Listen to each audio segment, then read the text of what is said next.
श्री गणेशाय नमः। आप सभी का हमारे YouTube चैनल खुशी ज्ञान सागर में हार्दिक स्वागत है। प्रिय श्रोतागण, आज बुधवार के दिन आइए सुने गणेश जी की पौराणिक कथाएं और साथ में सुनेंगे धन समृद्धि प्रदान करने वाली, बरकत देने वाली माता अन्नपूर्णा की कथा। तो इन कथाओं को श्रद्धा और भक्ति के साथ पूरा अवश्य सुनिएगा। प्रेम से बोलिए श्री गणेश भगवान की जय। बहुत समय पहले की बात है। एक गांव में एक भाई बहन रहते थे। भाई बहुत गरीब था, पर उसकी बहन पैसे वाली थी। जब बहन के ननद का विवाह था, तब बहन ने ना तो अपने भाई को विवाह में आने का निमंत्रण दिया और ना ही कोई चिट्ठी भेजी। भाई को बाहर वालों से पता चला कि उसके बहन के ननद का विवाह है। भाई ने अपने गांव वालों को बताया। तब गांव वालों ने अपने घर से चुनरी, बिछिया और साड़ी जैसा जिनसे बन पाया कन्या के लिए दिया। भाई सारा सामान लेकर बहन के गांव पहुंचा। बहन के घर जाने पर बहन की देवरानी बोली, भाभी जी, आपके भाई आए हैं। बहन ने पूछा, कैसे आए हैं और क्या पहना है? तब देवरानी ने कहा, पैदल आए हैं, फटी पगड़ी, फटी धोती पहने हैं। बहन बोली, मेरे ससुर हवेली के सामने दुकान में बैठे हैं, मुझे शर्म आती है। भाई को बोलो पीछे के दरवाजे से आए। भाई के आते ही बहन ने भाई को एक कमरे में बंद करके बाहर से ताला लगा दिया। एक तरफ लड़की का विवाह हो रहा था, गाजे बाजे बज रहे थे, अतिथियों को भोजन कराया जा रहा था और दूसरी तरफ भाई को कोई पानी तक पूछने वाला न था। तभी भाजे की बहू को दया आई और उसने दरवाजा खोल दिया। दरवाजा खोलते ही भाई वहां से भागा। 2 दिनों के भूखे प्यासे रहने के कारण उसे चक्कर आने लगे। रास्ते में एक गणेश जी का मंदिर था, वहां जाकर गिर गया और रोते रोते गणेश भगवान को अपनी व्यथा सुनाई और बोला, हे गणेश जी महाराज, आज मेरी गरीबी के कारण से मेरी सगी बहन ने मुझे धिक्कार दिया। घर जाने पर मेरी पत्नी, मेरे बच्चे जब पूछेंगे कि विवाह से क्या मिठाई लेकर आए हैं, तो मैं क्या जवाब दूंगा? तब गणेश जी को उस पर दया आ गई और गणेश जी भगवान बोले, मेरे बगीचे से ककड़ी और तरबूज तोड़कर ले जा। तब भाई ने ककड़ी तोड़कर झोला भर लिया और अपने घर गया। घर जाते ही बच्चों ने पूछा, पिताजी, बुआ के यहाँ से हम लोगों के लिए क्या लाए हैं? झोला खोलते ही छोटे तरबूज सोने के गेंदे में बदल गए।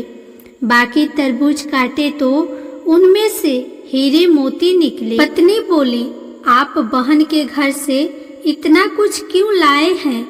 आपकी बहन ने हम लोगों को बहुत ज्यादा दे दिया है। भाई ने कुछ भी जवाब नहीं दिया। गणेश भगवान की कृपा से उनके दिन बदल गए। भाई का काम धंधा जोरों से चलने लगा। धीरे धीरे गहने, कपड़े, रहने के लिए मकान बन गए।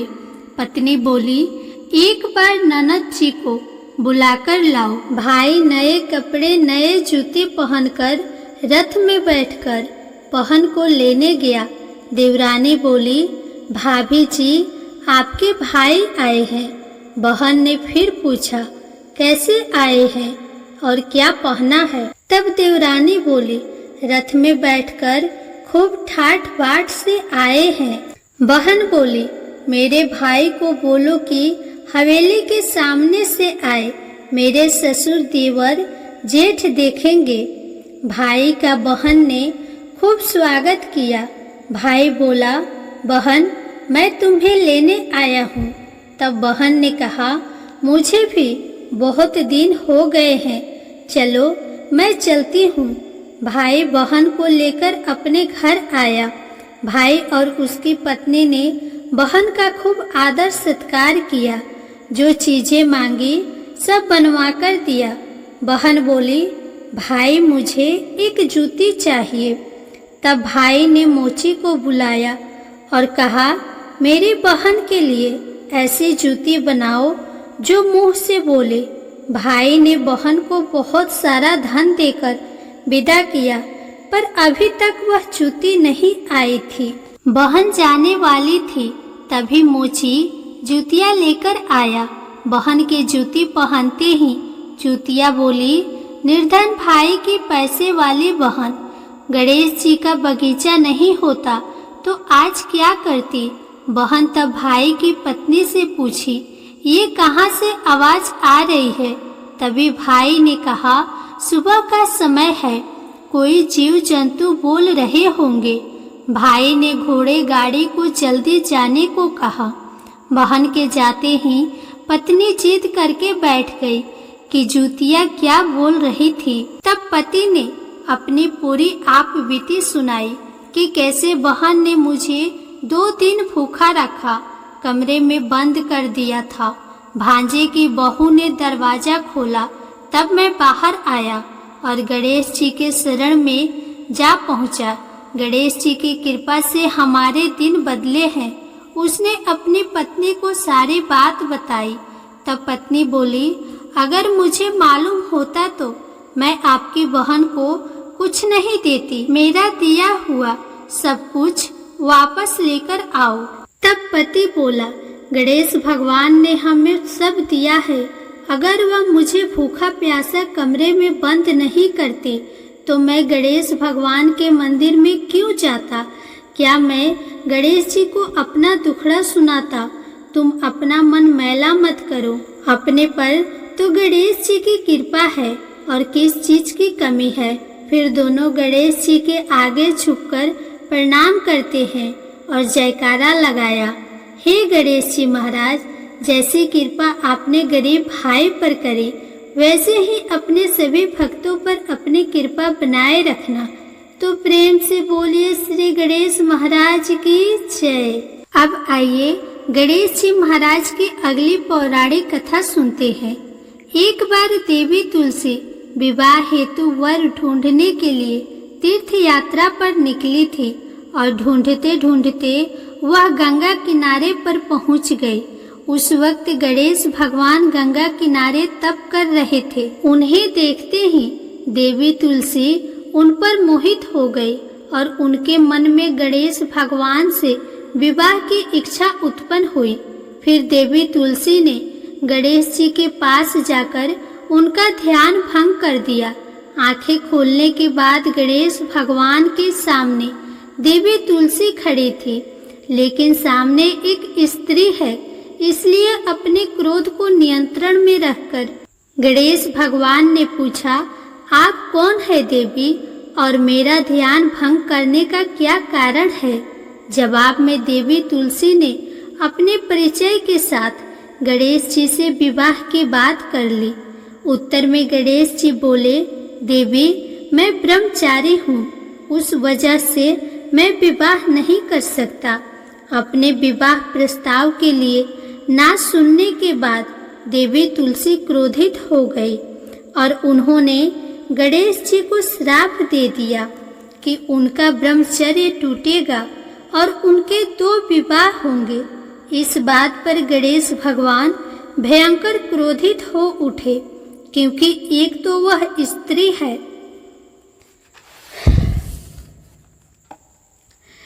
इसलिए ध्यान भंग करने पर भी गणेश जी ने कुछ नहीं कहा और इतनी विनम्रता से बात करने पर भी उन्हें श्राप दिया गया। फिर गणेश जी ने भी देवी तुलसी को श्राप दिया कि तुम्हारा विवाह शंखचूड़ नाम के असुर के साथ होगा। एक देवी होकर भी उनका विवाह एक राक्षस से होगा। ये जानकर देवी तुलसी विचलित हो गई और विनायक जी से इस कठोर श्राप से मुक्ति दिलाने की क्षमा याचना करने लगी। फिर गणेश जी को तुलसी देवी पर दया आ गई।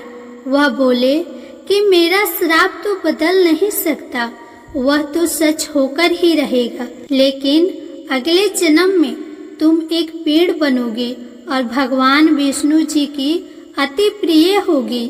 उनकी पूजा में भी तुम्हारा एक महत्वपूर्ण स्थान होगा और कलयुग के इंसान को तुम मोक्ष का मार्ग दिखाओगी। लेकिन तुमने मेरा तप भंग किया है और मुझे ब्रह्मचारी होकर भी 2 विवाह का श्राप दिया है, इसलिए मेरी किसी भी प्रकार की पूजा में तुम निषिद्ध होगी। इस प्रकार देवी तुलसी गणेश भगवान की पूजा में निषिद्ध हो गई। तो प्रेम से बोलिए श्री गणेश जी महाराज की जय। अब आइए सुनते हैं गणेश जी की विवाह की कथा। गणेश भगवान का मुख हाथी का है और एक दांत टूटा हुआ है। इन्हीं 2 कारणों की वजह से उनका विवाह नहीं हो पा रहा था। इस बात से गणेश महाराज अक्सर नाराज रहा करते थे। एक दिन एक देवता के आग्रह पर विनायक जी उनके विवाह में अपनी उपस्थिति दर्शाने गए थे। विवाह स्थल पर पहुंचने के बाद कुछ देवताओं ने मिलकर गणेश भगवान का समय पर विवाह न होने के कारण उपहास किया, जिससे गणेश जी बहुत ही अधिक नाराज हो गए। उसी दिन उन्होंने ठान लिया कि जब तक मेरा विवाह नहीं होता तब तक मैं किसी भी देवता का विवाह होने नहीं दूंगा। गणेश भगवान के पास विवाह और अन्य संदेश लाने का काम उनके प्रिय वाहन मूषक राज करते थे। अब मूषक राज जब भी किसी देवता के विवाह का समाचार लाते तब गणेश जी उसे आदेश देते और मूषक राज अपनी सेना के साथ जाकर उस विवाह के मंडप को गिराकर तहस नहस करते एवं बारातियों को भी भगा देते। इस तरह गणेश जी और मूषक राज की मिली भगत की वजह से किसी भी देवता का विवाह नहीं हो रहा था। गणपति जी के व्यवहार से तंग आकर सभी देवी देवता भगवान शिव और माता पार्वती जी के पास पहुंच गए और इस विराट समस्या का समाधान मांगने लगे। भगवान शिव और माता पार्वती ने कहा कि इसका हल तो आपको केवल ब्रह्मा जी के पास ही मिल सकता है। कृपा करके आप ब्रह्मलोक को जाएं। माता पार्वती और महादेव को प्रणाम करके सभी देवी देवता ब्रह्मा जी के पास प्रकट हुए। देवताओं की समस्या को ठीक से सुनने के बाद ब्रह्मा जी ने अपनी योग शक्ति से 2 कन्याओं का निर्माण किया। इन दोनों कन्याओं का नाम था रिद्धि और सिद्धि। वह दोनों ब्रह्मा जी की मानस पुत्रियां थीं। उन्हें लेकर ब्रह्मा जी गणेश महाराज के पास गए और उनसे अपनी पुत्रियों को ज्ञान एवं शिक्षा प्रदान करने का निवेदन करने लगे। ब्रह्मा जी का मान रखने के लिए एकदंत भगवान ने रिद्धि और सिद्धि को शिक्षा देना आरंभ किया। फिर उस दिन के बाद से जब भी मूषक राज किसी विवाह की खबर लेकर आते, उस वक्त रिद्धि और सिद्धि गणेश जी को अपनी बातों में उलझा कर रखती थी। इस तरह गणेश जी का ध्यान किसी और विषय पर रहता और दूसरी तरफ देवताओं का विवाह संपन्न हो जाता। एक दिन बुद्धि के देवता भगवान गणेश जी को यह बात समझ आ गई, लेकिन उनके क्रोध में आने से पहले ही ब्रह्मदेव अपनी दोनों पुत्रियों के साथ वहां पर प्रकट हो गए। रिद्धि और सिद्धि को सामने देखते ही गणेश जी का क्रोध बढ़ने लगा, किंतु विनायक जी के मुख से कोई भी शब्द निकलने से पहले ही भगवान ब्रह्मदेव ने कहा, आपने स्वयं ही मेरी पुत्रियों को शिक्षा दी है और अब मुझे इन दोनों के विवाह योग्य कोई वर नहीं मिल रहा।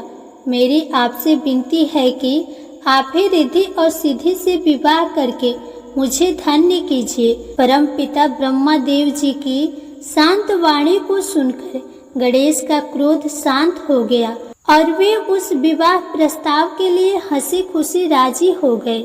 विवाह के बाद अपनी दोनों पत्नियों से उन्हें 2 पुत्र प्राप्त हुए, जिनका नाम रखा गया शुभ और लाभ। तो प्रेम से बोलिए श्री गणेश भगवान की जय। आइए अब सुनते हैं गणेश जी की पूजा पाठ में सुनी जाने वाली अगली पौराणिक कथा। एक गांव में एक सेठ और सेठानी रहते थे। वे बहुत ही धार्मिक प्रवृत्ति के थे और वे गणेश जी के अनन्य भक्त थे। वे दोनों बिना चूके हर बुधवार को गणेश जी का व्रत रखते थे और शाम को ब्राह्मणों को भोजन कराने के बाद अपना व्रत खोलते थे। सेठ जी का काफी बड़ा परिवार था। वे सब आपस में बड़े प्यार और भाईचारे से रहते थे, लेकिन सेठानी और सेठ की कोई संतान नहीं थी। इस विषय पर परिवार और गांव के लोग आपस में बहुत बातें किया करते थे। सभी लोग सेठानी को बांझ बुलाते थे। ये सभी बातें सुनकर सेठ और सेठानी बहुत दुखी होते थे। एक बुधवार के दिन सेठ और सेठानी भगवान गणेश जी की पूजा संपन्न करा के मंदिर से बाहर आ रहे थे। तभी उन्हें सीढ़ियों पर एक छोटा सा बच्चा अकेले बैठा हुआ दिखा। बालक को देखते ही दोनों उसके पास गए और पूछा कि तुम्हारे माता पिता कहाँ हैं? लेकिन बच्चे ने अभी तक बोलना नहीं सीखा था, इसीलिए वह बोल ही नहीं पाया। पर दोनों सेठ और सेठानी बच्चे के पास शाम तक बैठे रहे। तब तक पंडित जी और सेठ जी और उनके नौकरों ने आसपास जाकर बच्चे के माता पिता को खोजने की कोशिश की, लेकिन उन्हें बच्चे के माता पिता या बच्चे खोने की कोई खबर ही ना मिली। फिर पंडित जी ने सेठ और सेठानी को वह बच्चा अपने घर ले जाने के लिए कह दिया। साथ में यह भी कहा कि अगर बच्चे के माता पिता यहाँ पर आते हैं तो मैं स्वयं उन्हें आपके पास ले आऊँगा। तब सेठ और सेठानी की खुशी का ठिकाना नहीं रहा। वे दोनों खुशी खुशी उस नन्हे बालक को अपने साथ लेकर गए। सेठानी ने बच्चे का नाम अपने आराध्य भगवान श्री गणेश जी के नाम पर गणेश रख दिया और बड़े ही प्यार और दुलार से उसका पालन और पोषण करने लगी। कुछ दिनों के बाद उसी गांव में एक ठग पति पत्नी आए। उनका इरादा गांव के सबसे अमीर आदमी को ठगने का था। वे दोनों ठग गणेश मंदिर के सीढ़ियों पर बैठकर सोच विचार कर रहे थे। तभी वहां पर पंडित जी आ गए और गांव में अनजान लोगों को देखते ही उनसे पूछा कि क्या आपका बच्चा खो गया है? दोनों चोरी चकारी के लिए बहाना ढूंढ रहे थे, इसीलिए उन दोनों ने तुरंत ही हाँ कह दिया। तब पंडित जी ने कहा कि चिंता की कोई बात नहीं है, आपका बच्चा एक सेठ जी के घर पर पल रहा है। पंडित जी उन दोनों ठग को सेठ जी के घर पर ले गए। गणेश के माता पिता आ गए हैं, यह खबर सुनकर सेठ और सेठानी बहुत दुखी हुए। सेठ जी ने उन दोनों पति पत्नी को एक रात के लिए अपने अतिथि गृह में ठहराया। अब वह दोनों ठग सिर्फ मौके की फिराक में ही थे। उसी रात सभी लोगों के सो जाने के बाद वे ठग एक एक करके सभी कमरों की तलाशी करने लगे। फिर वे दोनों तिजोरी वाले कमरे में पहुंच गए।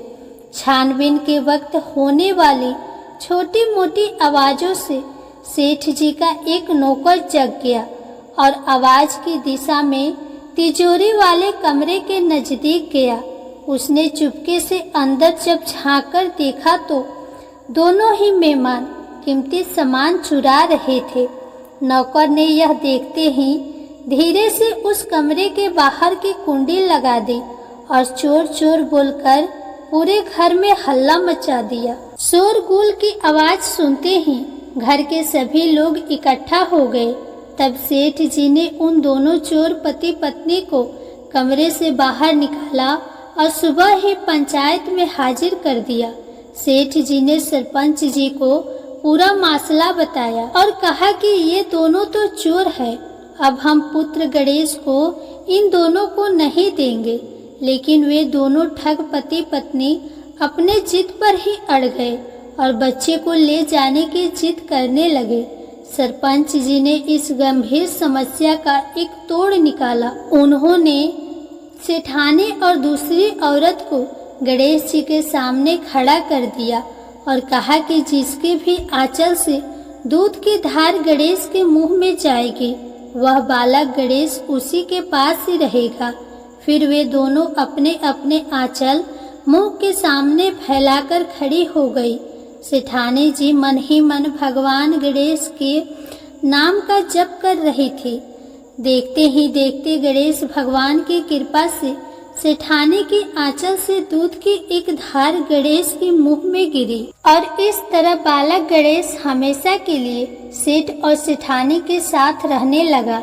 बोलिए श्री गणेश भगवान की जय। प्रिय श्रोतागण, अगर आपको यह कथा पसंद आई हो तो इस वीडियो को लाइक करके कमेंट बॉक्स में गणेश भगवान की जय जरूर लिखें।